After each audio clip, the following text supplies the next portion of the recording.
सरासर विचार करताना त्या प्रत्येक माकडागणिक 600 रुपये प्रत्येकी ही रक्कम पक्की केली गेली। ती बागायतदारांचे होत असलेले नुकसान।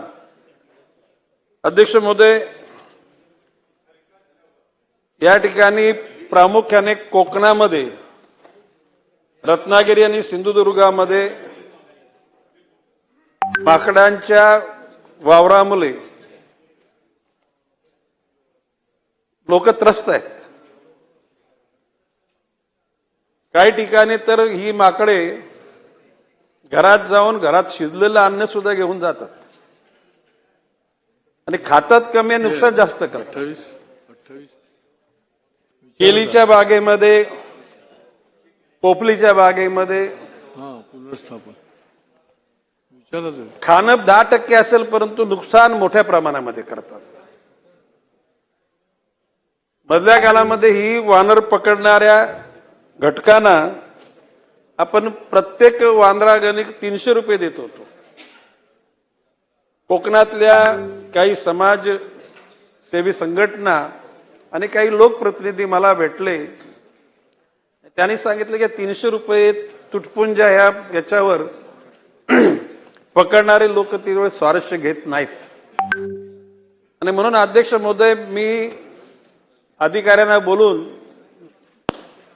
त्यांना सांगितलं की या लोकांनी सांगितलेली बाब खरी आहे की 300 रुपये पकडायचे आणि पुन्हा ठरलेल्या ठिकाणी घेऊन जायचं।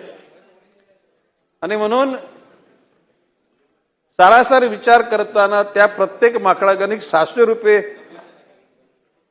प्रत्येकी ही रक्कम पक्की केली गेली। सुरुवातीला 10,000 रुपयाच्या पेक्षा जास्त जर रक्कम त्या जर माणसाला मिळत असेल तर त्याला एक प्रकारचं कट ऑफ केली होती। म्हणलं याची गरज काय? जो एखादा माकडे पकडणारा, वानर पकडणारा, त्याने जर दिवसाला जर 100 पकडली तर 100 × 600 अशा प्रकारचे त्याला पैसे देण्याची भूमिका तुम्ही घ्या। आणि ती पकडलेली माकडे किंवा वानरे ठरलेल्या ठिकाणी पोचली का याची तुम्ही दक्षता घ्या। आणि मला निश्चितपणे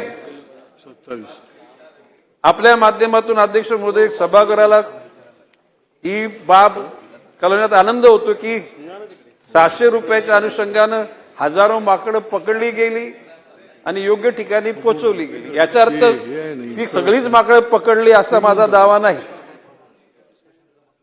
भविष्य काळामध्ये मी वारंवार म्हटल्याप्रमाणे भास्करराव जाधवांचा म्हणजे तो बिबट्याचा पण त्यांनी विषय काढला होता।